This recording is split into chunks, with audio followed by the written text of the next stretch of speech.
Bon sabbat à tout le monde, à la fois à vous qui êtes présents ici ainsi que ceux qui à distance nous suivent sur le net. Vous avez compris que c'est un sabbat spécial, tout est spécial, même les horaires, d'accord? C'est un moment particulier de la vie de l'Église, un temps fort de la vie de l'Église et nous voulons prendre le temps de laisser Dieu nous parler et nous préparer à vivre ce moment exceptionnel.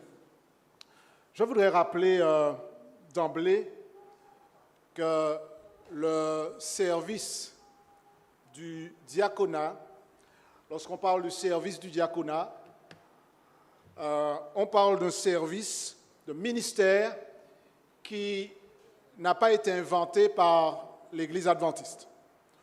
L'origine du ministère du diaconat est biblique. D'accord? Je tiens à ce que les choses soient claires. Et nous l'avons vu tout à l'heure dans le livre Actes des Apôtres, chapitre 6, comment ce ministère a vu le jour. Et je voudrais qu'on garde bien cela à l'esprit. Ce que nous faisons ce matin, ce n'est pas simplement une tradition de notre Église, mais nous sommes simplement dans la lignée de ce qu'ont fait les apôtres lorsque l'Église primitive a été lancée. Vous avez vu les conditions dans lesquelles les premiers diacres ont été appelés et nous poursuivons dans cette ligne. Je voudrais vous inviter à incliner la tête avec moi. Nous allons prier pour demander à Dieu de nous prédisposer au message de ce matin.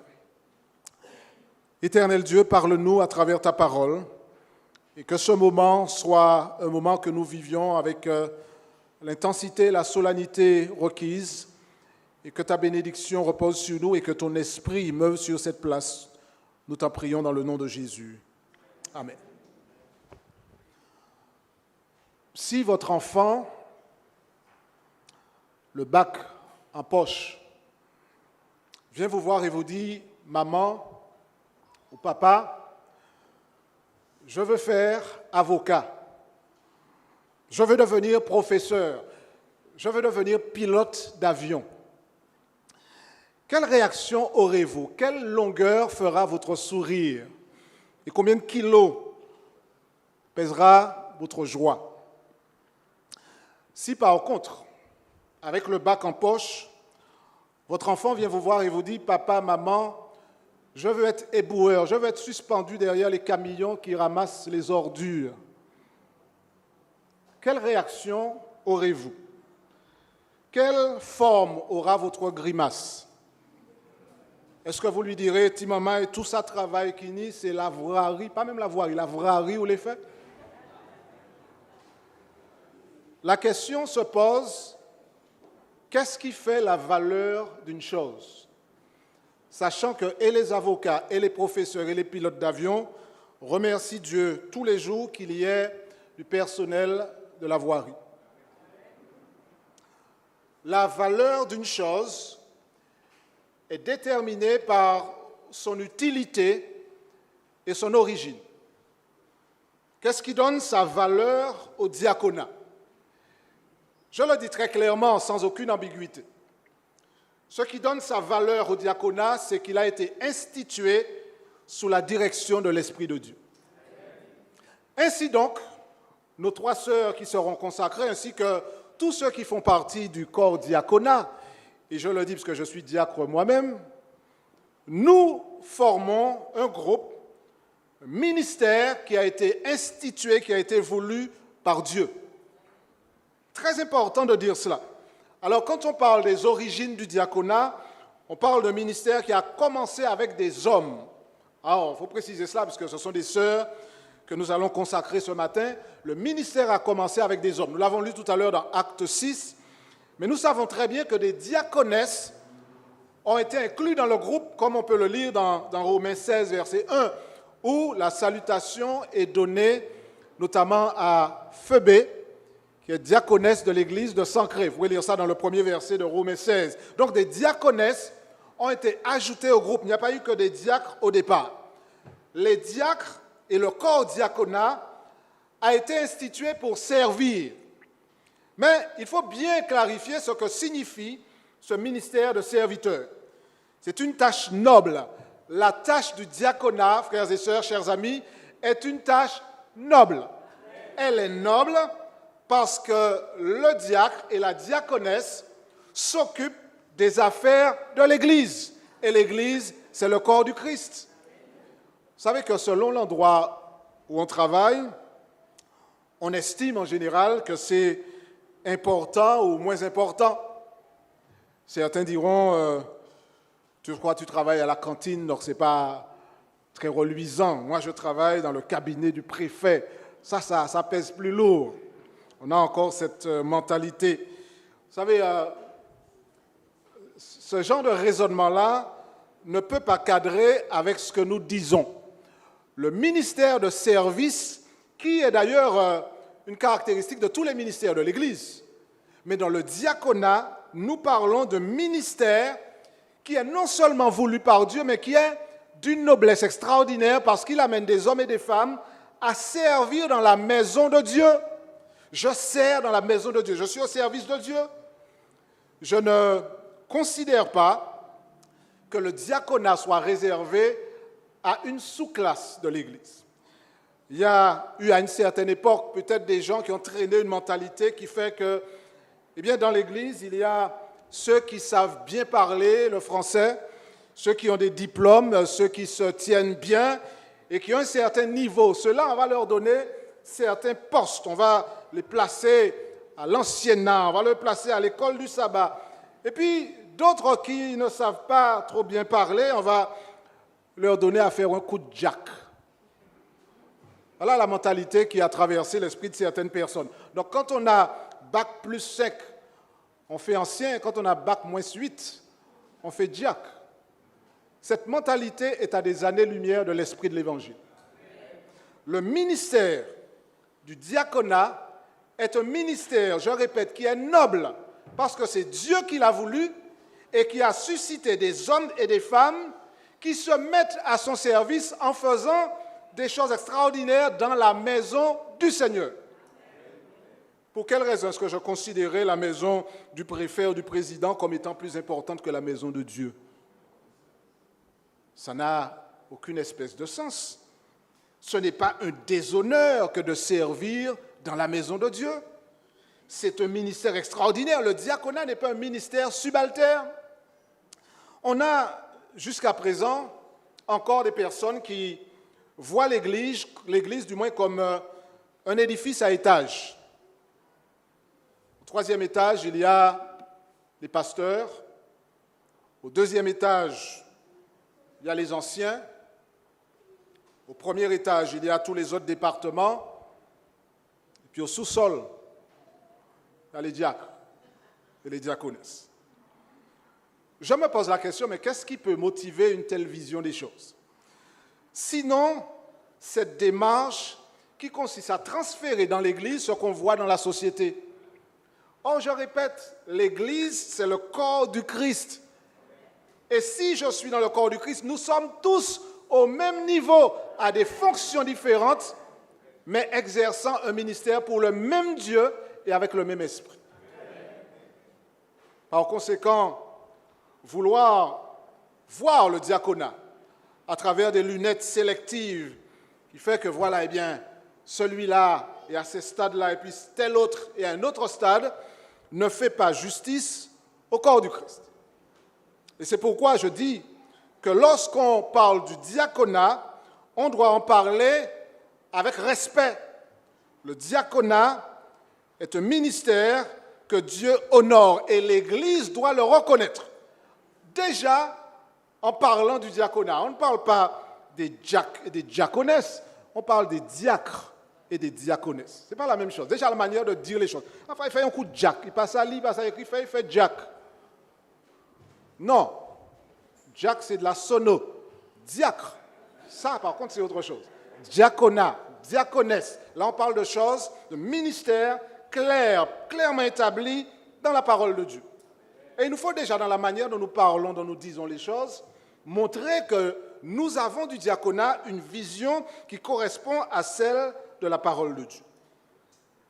Et c'est pourquoi, ce matin, je dis que le ministère du diaconat est un ministère qui est basé sur l'exemple de Jésus. Jésus est venu pour servir. Vous vous rappelez ce qu'il est dit dans Marc 10, verset 45 ? Car le Fils de l'homme est venu non pour être servi, mais pour servir et donner sa vie comme rançon de plusieurs. Ministère basé sur l'exemple de Jésus. Et Jésus a démontré ce que voulait dire servir. C'est un terme auquel certaines personnes sont allergiques. Je veux être servi, je ne veux pas servir, je veux qu'on me serve, je veux que les gens soient à mon service. Mais servir est le résultat d'une démarche que l'Esprit accomplit en nous. Lorsque l'Esprit de Dieu m'habite et m'amène à marcher dans les pas de Jésus, je vais, comme Jésus, me mettre au service de l'autre. Je serai au service de l'Église. Ce n'est pas en vain qu'on sert Dieu, chers amis. Lorsqu'on accepte d'être diacre, d'être diaconesse, on accepte d'embrasser un ministère qui nous met au service de Dieu, au service de son Église, et on sait que Dieu nous accompagne dans l'exercice de son ministère. D'ailleurs, dans L'Espoir de l'humanité, l'auteur Ellen White dit « Tout sacrifice consenti à son service sera récompensé selon la richesse surabondante de sa grâce. Notre récompense, poursuit-elle dans les paraboles, dans le monde à venir sera une capacité de travail plus grande et un champ d'action plus étendu. Par conséquent, lorsque je suis diacre, lorsque je suis diaconesse, sans orgueil ni prétention, je dis merci Seigneur de m'avoir appelé à cet extraordinaire ministère.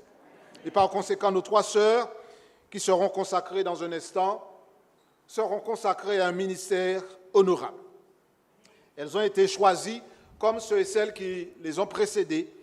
Elles ont été choisies pour servir Dieu. Je l'ai dit tout à l'heure, on est au service de Dieu. On a été choisis également pour servir le corps du Christ, son Église. Et on a été choisis également pour servir l'autre. Je suis au service de l'autre. Alors ça sert à quoi un diacre ou une diaconesse dans l'Église?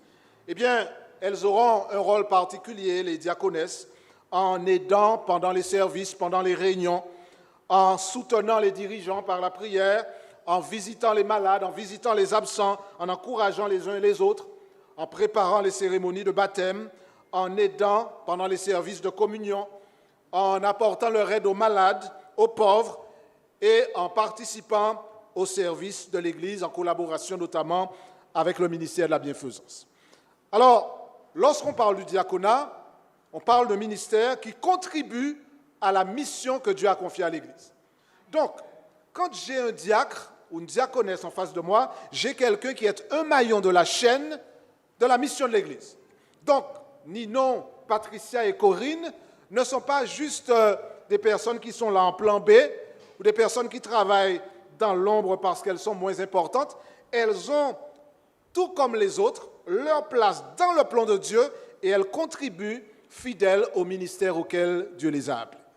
Et si vous êtes là ce matin, prête à être consacré, ce n'est pas une titularisation parce que après un certain nombre d'années, eh bien, il faut bien être titularisé pour que le salaire soit à la hauteur.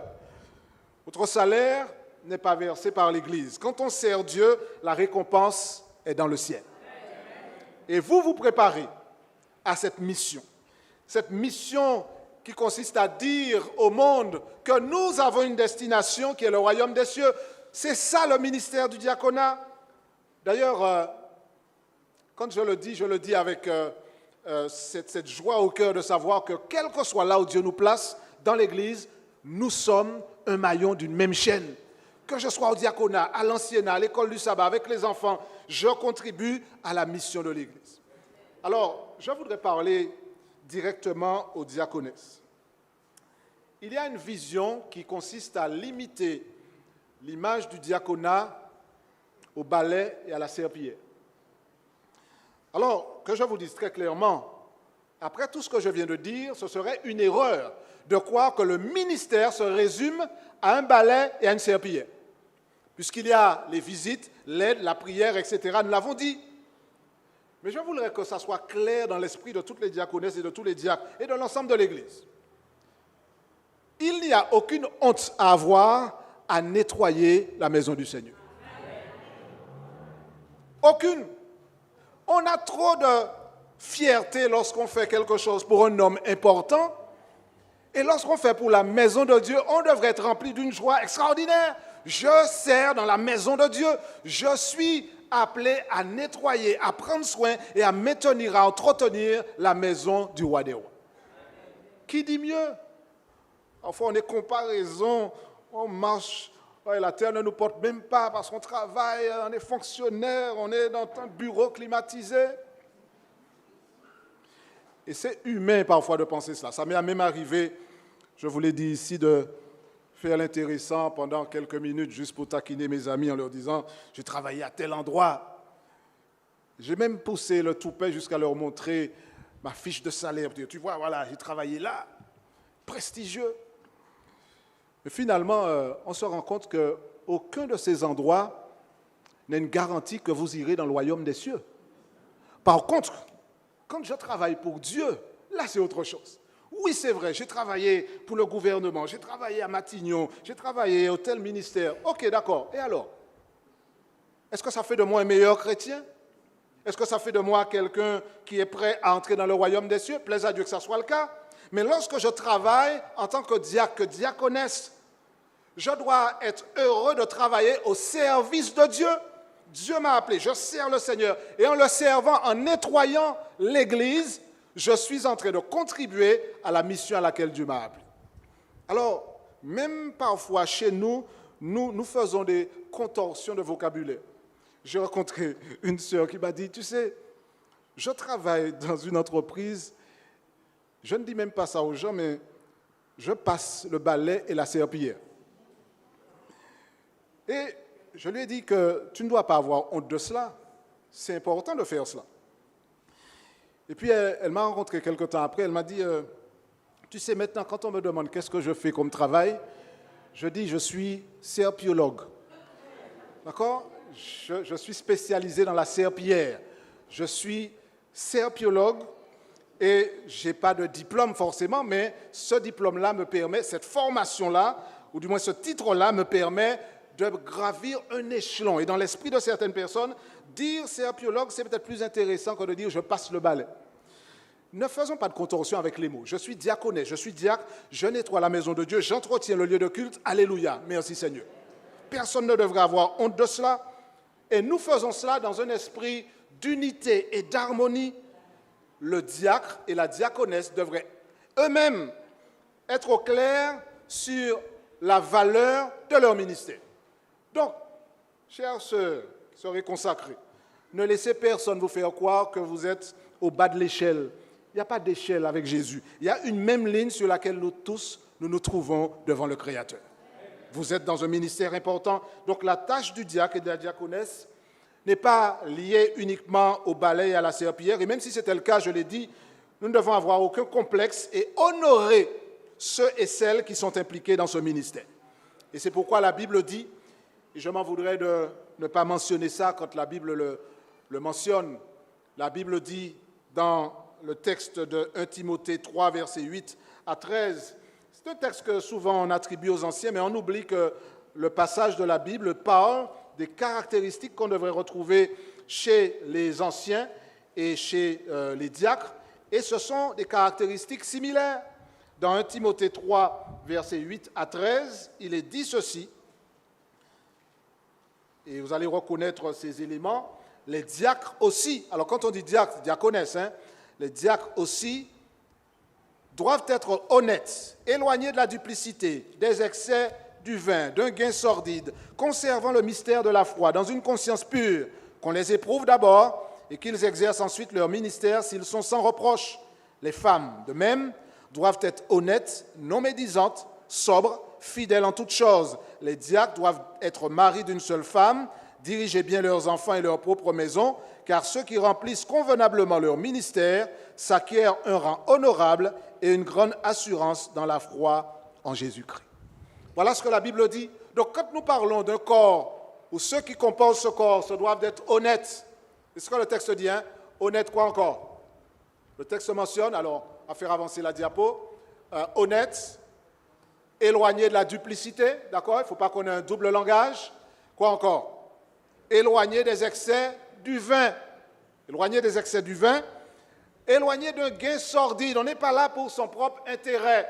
On n'est pas là pour son propre intérêt, on est là pour approfondir les mystères de la foi. Et puis on parle d'intégrité également, puisque le diacre doit être mari d'une seule femme, ou la diaconesse épouse d'un seul mari, et cela parce qu'on est au service de Dieu lui-même. Permettez-moi, avant de conclure, de rappeler ce qu'un poète anglais a eu l'occasion de dire. Il a dit, Seigneur, donne-moi du travail jusqu'à ce que ma vie soit terminée. Et donne-moi de la vie jusqu'à ce que mon travail soit terminé. Ça veut dire que quand on s'engage avec le Seigneur, on s'engage jusqu'à ce que le Seigneur nous prête vie, jusqu'à ce que le Seigneur nous donne la force d'être impliqués, alors nous serons impliqués jusqu'au bout avec le Seigneur. Ce que le texte nous a dit tout à l'heure dans Acte 6, eh bien, c'est que les diacres ont été choisis sur la base de leur qualité spirituelle. Et nous voulons demander au Seigneur de faire en sorte que et Corinne, et Patricia et Ninon soient des exemples dans cette communauté de ce service auquel Dieu aspire chez nous. Soyez donc exemplaires, soyez des femmes qui exercent un ministère fidèlement, avec loyauté. Alors, est-ce qu'on est parfait? Non. Mais est-ce que l'Esprit de Dieu agit sur nous jour après jour pour nous modeler selon l'Esprit de Jésus? Oui. Et je voudrais reprendre cette illustration qui m'a paru magnifique d'un homme qui faisait des sculptures. Il sculptait des petits animaux, des petits chiens. Et avec un petit morceau de bois, il arrivait à faire un petit chien qui était magnifique et que les gens admiraient. Et on lui a posé la question, comment arrivez-vous à faire un petit chien aussi vrai que nature à partir d'un morceau de bois? Il a répondu, et ça m'a paru très inspirant. Il m'a dit, c'est simple. Je prends un morceau de bois, je prends mon couteau, mes ciseaux, et j'enlève tout ce qui ne ressemble pas à un chien dedans. Extraordinaire. Ça, c'est le travail de l'Esprit sur nous. Laissons l'Esprit de Dieu enlever tout ce qui n'est pas de lui, et nous serons semblables à lui.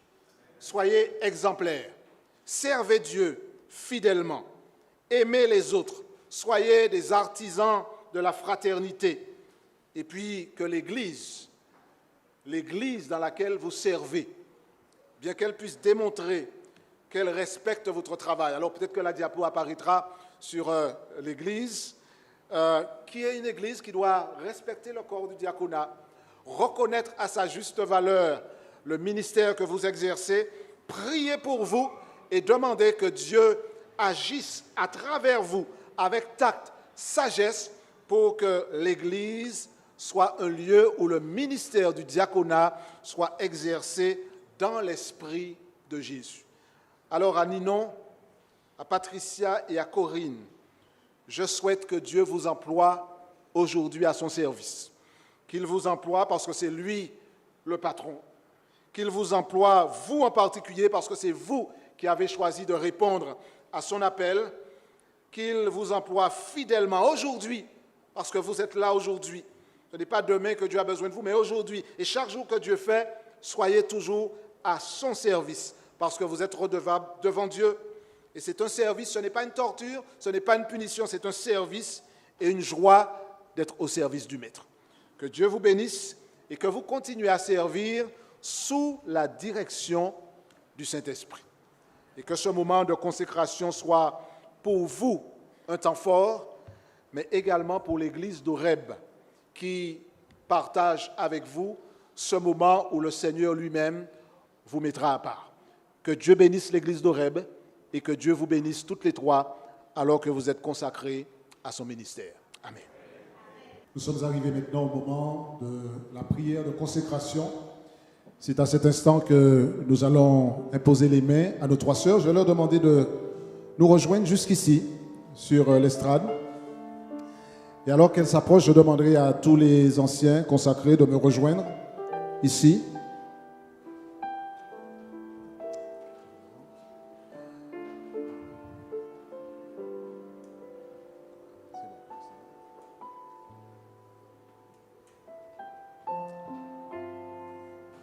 Nous avons donc le privilège maintenant de vivre ce moment de consécration avec l'imposition des mains. Nous allons le vivre dans la solennité requise. Et pour cela, je vais demander à tous ceux qui le peuvent de se joindre à nous en se mettant à genoux, alors que nos trois sœurs vont se mettre à genoux également et que les anciens qui sont avec moi sur l'estrade vont participer à cette prière et au moment où je donnerai le signal, vont poser les mains pour ce moment d'imposition des mains. Nous allons nous mettre à genoux pour cette prière de consécration.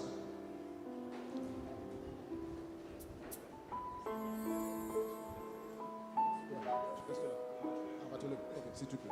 C'est bon?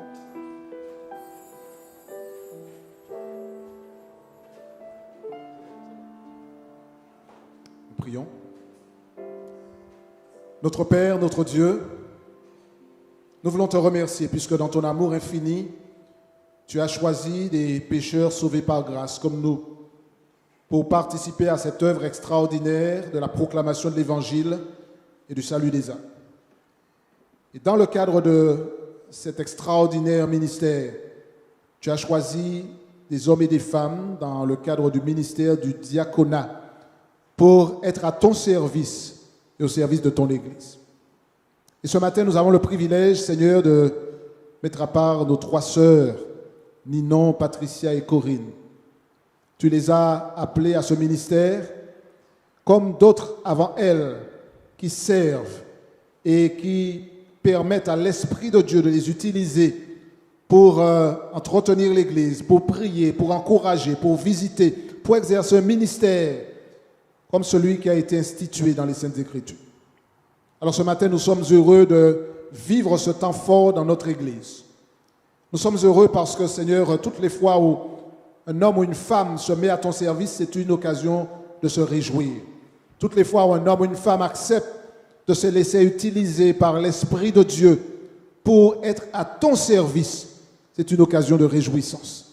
Seigneur, c'est ton Église, c'est ton peuple, c'est toi qui nous as appelés, c'est ton ministère et c'est ton esprit qui nous dirige. Et c'est pourquoi ce matin, nous comptons sur toi pour que ce moment, Seigneur, soit un moment qui fasse date dans l'histoire de notre Église. Nous savons, Seigneur, que tu agis dans la communauté. Nous savons que tu as donné des dons, tu as fait des dons à plusieurs, Seigneur, dans le corps du Christ, dont notamment du service, du diaconat. Tu as appelé, Seigneur, nos sœurs à ce ministère. Et nous sommes tellement heureux, Seigneur, d'être associés avec toi dans le service avant que tu ne reviennes nous chercher pour vivre dans l'éternité. Ce matin, Seigneur, nous voulons te remercier de manière particulière parce que tu as appelé nos trois sœurs, tu leur as donné, Seigneur, les ressources nécessaires pour exercer ce ministère. Et maintenant, Seigneur, selon la pratique instituée dans les Saintes Écritures, alors que nous posons maintenant la main sur elles, Seigneur, en signe de consécration, nous leur imposons les mains, Seigneur, selon cette pratique biblique, parce que nous croyons qu'elles ont besoin de recevoir ton Esprit Saint pour être guidées dans l'exercice de ce ministère. Nous croyons, Seigneur, que tu sauras les entourer de tes bras d'amour, que tu leur donneras toutes les ressources dont elles ont besoin pour être fidèles dans ce ministère. Tu leur donneras le courage, la persévérance, la loyauté, la fidélité, l'intégrité. Tu leur donneras la détermination dont elles auront besoin, Seigneur, lorsque les moments difficiles peut-être viendront et qu'elles auront peut-être des occasions de se décourager. Renouvelle leur force, Seigneur, régénère-les et donne-leur le tact, la sagesse qu'il faut, Seigneur, pour faire face aux situations parfois difficiles et compliquées et être toujours des ambassadrices de ton royaume et des valeurs de l'Évangile. Seigneur, nous vous implorons une grâce particulière sur Ninon, sur Patricia, sur Corinne. Où est l'aide de ton esprit, Seigneur? Tu les as toi-même appelées, tu les as mises à part. Et Seigneur, tu sauras poursuivre l'œuvre que tu as commencée en elles. Et tu sauras les entourer, camper tes saints anges autour d'elles. Et que lorsqu'on les verra dans l'Église et à l'extérieur de l'Église, il ne fera aucun doute que ce sont des servantes du Seigneur. Alors Seigneur, répands sur elles ton esprit, tourne ta face vers eux, vers elles, et accorde-leur, Seigneur, ta paix, ta grâce, que dans ta bienveillance et ta miséricorde, tu les soutiennes le long du parcours qui mène jusque dans l'éternité, et que notre Église ici soit heureuse de les compter en son sein. Fais de nous en tant qu'Église, Seigneur, une Église accueillante, une Église qui collabore avec le corps diaconat, une Église où la sagesse, le savoir-vivre sont des caractéristiques qui se reconnaissent aisément.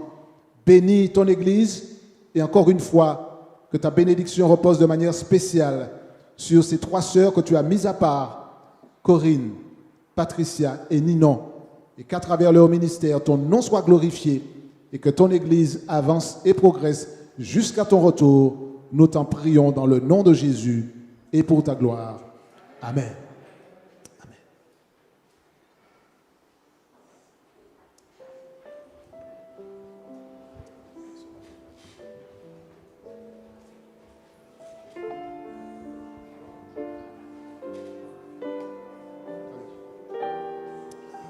Très bien.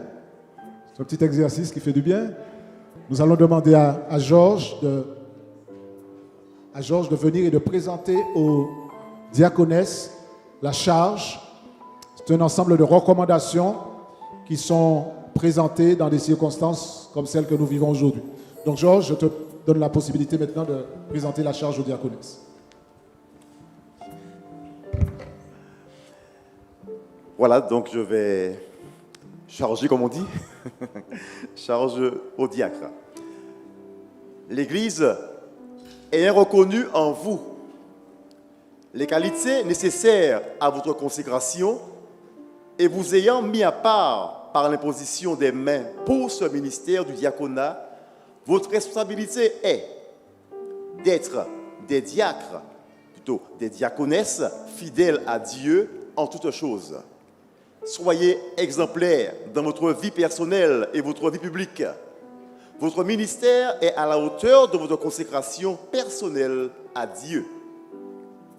De bien diriger votre famille. Être un bon responsable d'église commence au foyer. Un bon diacre, une bonne diaconesse, lorsqu'il ou elle est marié et a une famille, la dirige bien et la traite comme il convient. D'être des serviteurs. Le ministère dans la Bible est d'abord un ministère de service. N'oubliez jamais que Dieu nous a appelés à servir et à pratiquer l'humilité. D'être sage et rempli de tact. Le ministère du diaconat est rempli de défis et le tact et la sagesse sont des qualités indispensables pour l'exercice de ce ministère. Dieu est disposé à en donner à celui qui demande humblement. De prendre cette tâche au sérieux et d'être excellent au service de Dieu. Donnez ce que vous avez le meilleur. Faites de votre mieux. Donnez à Dieu le meilleur service que vous pouvez lui offrir.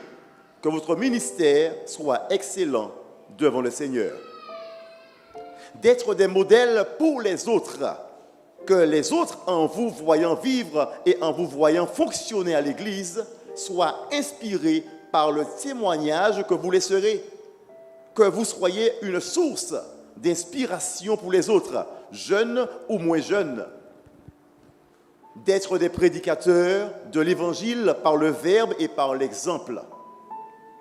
Le diaconat n'est pas un ministère réservé au nettoyage, même si c'est un aspect du ministère. L'exemple de Philippe dans la Bible nous rappelle que les diacres, diaconesses, aussi sont appelés à prêcher l'Évangile selon leur capacité. Prêchez donc la parole. D'être des défenseurs de la foi. Soyez de ceux qui défendent la vérité et non pas des enseignements pernicieux. Passez du temps dans la parole pour être nourris de cette vérité. Je charge l'Église de soutenir votre ministère, vos familles, par la prière et de leur reconnaître à sa juste valeur le ministère que vous accomplissez au sein de la communauté. Que Dieu nous bénisse et qu'il bénisse notre Église. Amen.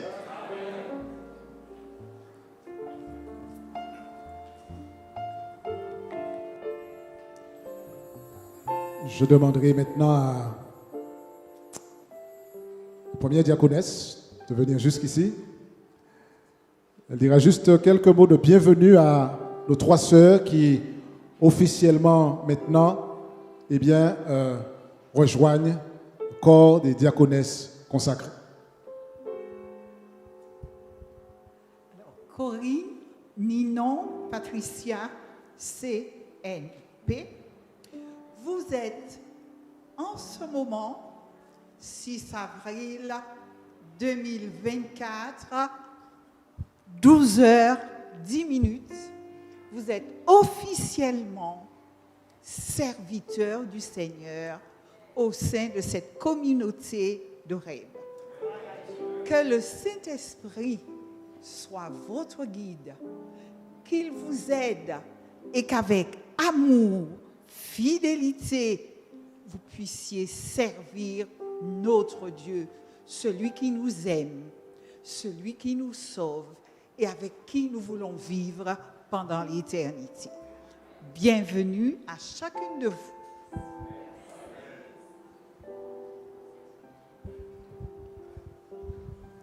Alors, l'occasion étant spéciale, nous voulons avoir une marque d'attention pour nos 3 sœurs et un présent leur sera remis au nom de l'Église pour cette occasion particulière de consécration au ministère du diaconat.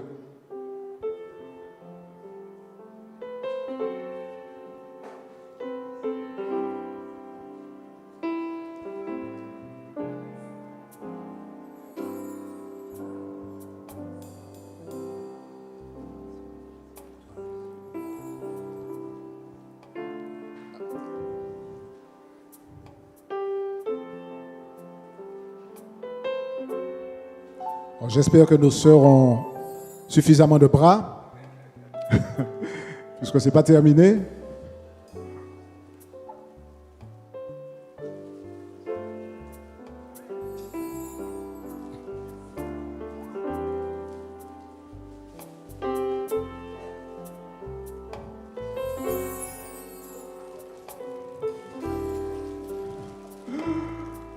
Très bien. Alors là maintenant, il leur faudra un 3e bras. Je vais demander aux anciens de venir me rejoindre par ici. Nous avons mis un présent, plus un bouquet de fleurs. Mais nous voulons aussi leur remettre un certificat. Vous voyez ici, c'est un diplôme. Je suis persuadé qu'elles vont l'encadrer et puis l'accrocher quelque part. Ce n'est pas reconnu par l'État français, par Pôle emploi, mais c'est le Seigneur lui-même qui vous emploie à son service. Donc nous allons vous remettre ce certificat qui dit ceci, certificat de consécration au diaconat, Corinne, Patricia, Ninon, donc a été consacré par l'imposition des mains au ministère du diaconat le samedi 6 avril à l'église adventiste d'Oreb.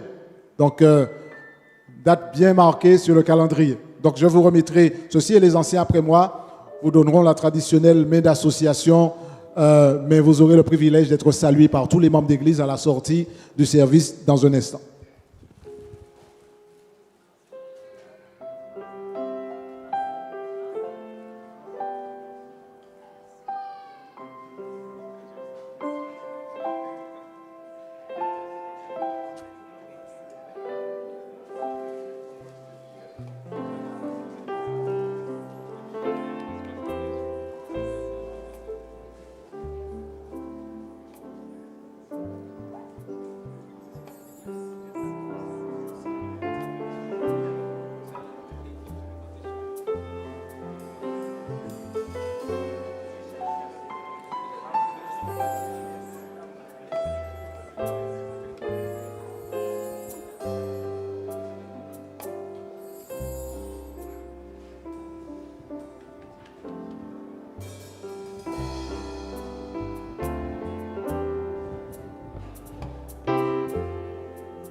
Alors, frères et sœurs, nous sommes pratiquement sur le point de terminer, mais j'aimerais voir les mains de ceux qui veulent dire, nous prierons pour vous, vous serez à nos côtés et nous allons faire en sorte que votre ministère se déroule dans de bonnes conditions. Vous voyez les mains de l'Église levées, nous sommes contents de ce que bien, tout cela se fasse dans un esprit de prière.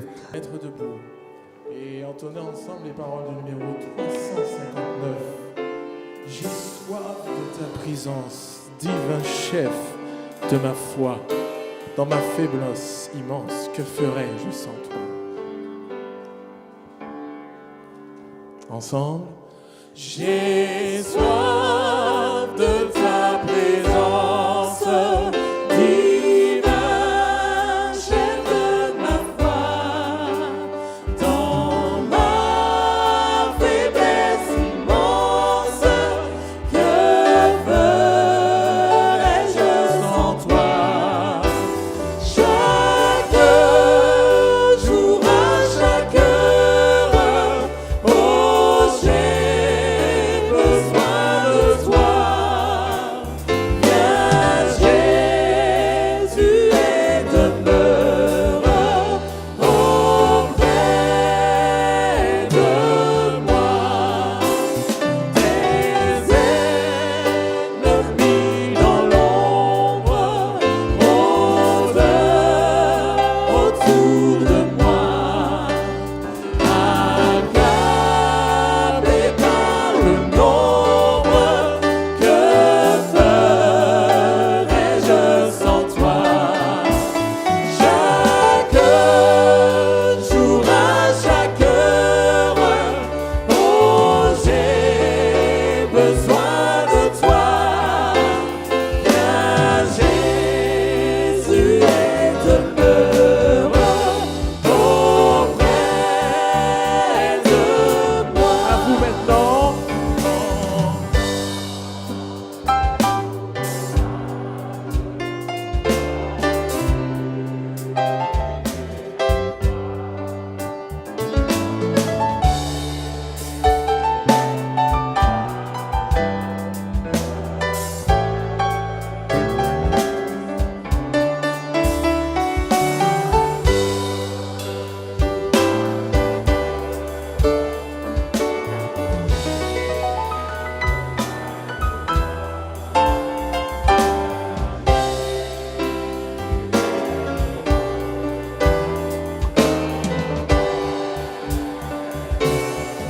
Oh Jésus, ta présence. Oh Jésus, ta présence, c'est la vie et la paix. La paix dans la souffrance et la vie à jamais. Chaque jour, à chaque heure, oh, j'ai besoin de toi. Viens, Jésus, et demeure auprès de moi. Chaque jour, à chaque heure, oh, j'ai besoin de toi. Viens, Jésus, et demeure auprès de moi.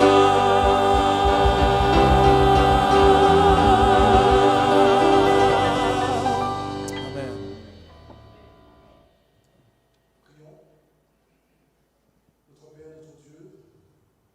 Demeure près de nous.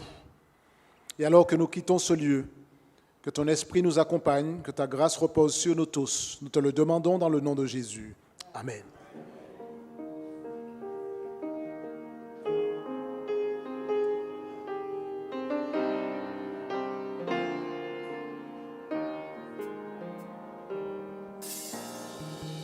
Dieu te bénit et te garde.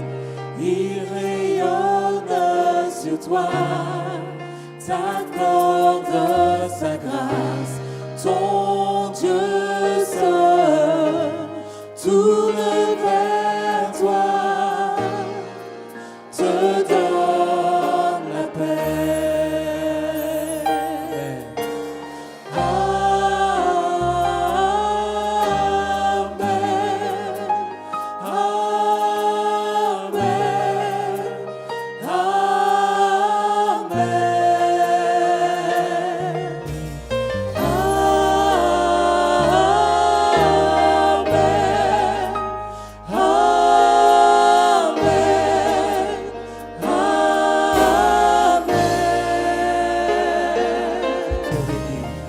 Dieu te bénit et te garde, il rayonne sur toi, t'accorde sa grâce, ton Dieu seul tourne vers toi, te donne la paix.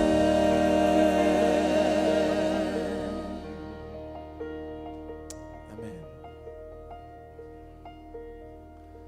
Bon sabbat à tous. Bonne entrée chez vous et nous nous revoyons. Mais pour le jeûne et prière, oui, tout de suite. Pour le jeûne et prière, tout de suite après. Et pour le reste, mercredi soir, pour la réunion de prière. Ô Seigneur, écoute tes enfants prier. Oui, envoie-leur ton esprit.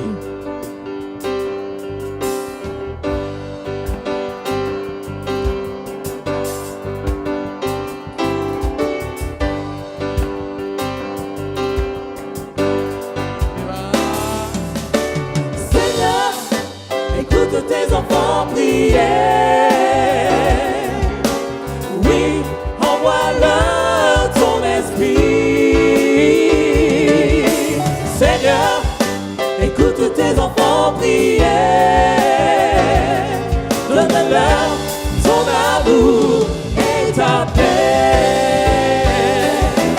Seigneur, écoute tes enfants prier.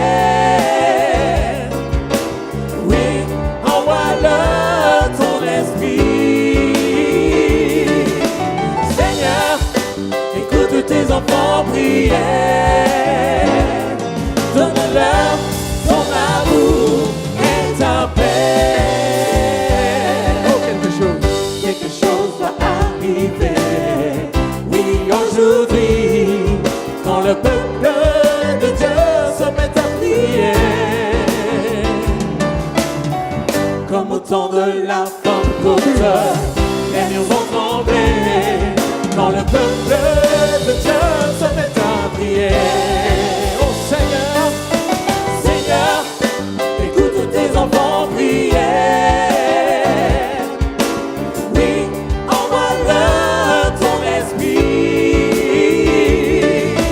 Seigneur, écoute tes enfants prier. Donne-leur ton amour et ta paix. Oh, quelque chose va t'arriver. Quelque chose va arriver. Oui, aujourd'hui, quand le peuple de Dieu se met à prier. Comme au temps de la Pentecôte, les murs vont trembler. Quand le peuple de Dieu se met à prier. Seigneur, Seigneur, écoute tes enfants prier. Oui, envoie-leur ton esprit.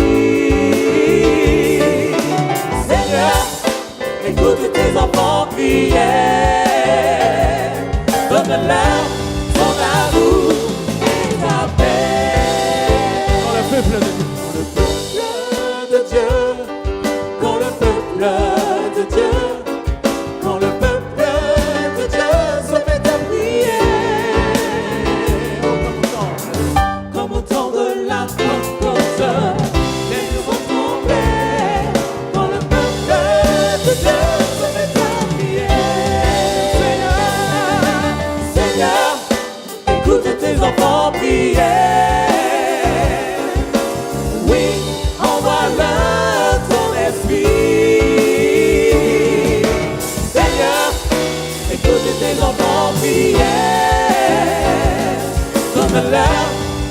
amour et ta paix. Oh, donne-leur ton amour et ta paix. Donne-leur ton amour et ta paix. Donne-leur